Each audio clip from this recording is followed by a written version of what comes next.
on my Facebook, I get those messages from people, and I get messages, remember me? Right.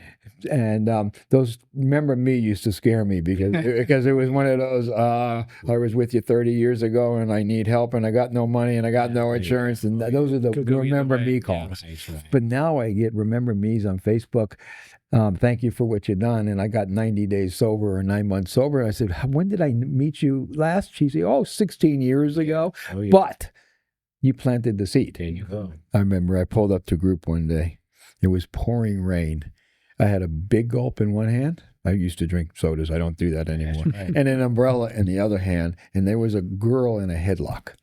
Seriously.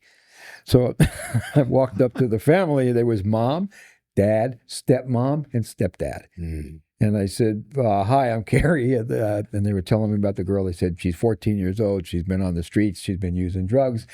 And she's got fire coming out of her ears, looking at me out of her eyes, too. It's like, oh, boy. I said, you know what? She can come to group, but you can't bring her in on a headlock. And they let her go, and she ran. Now, at that time, I had another counselor with me named Duke. Mm-hmm. And he went with the kids, and I went driving around, and I saw her sitting on these steps under like a ledge so she wouldn't get wet. And I honked at her and started laughing. She said, what are you laughing at? I said, you're wet. I said, get in the car. And she did.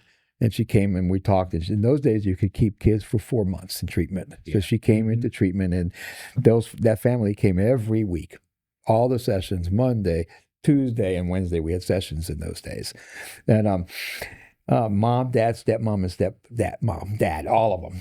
So anyways, they came for 2 years after treatment. She was in group. I spoke to her till she was 18, and then I lost contact with her. I'm talking over 30 years ago. So a few months ago, I get a phone call from her. She said, remember me? I'm Jennifer. I said, yeah, I remember you. And I said, what are you doing? She said, I'm in a psychiatric hospital in Indiana. I said, what are you doing there? She said, I'm the head psychologist.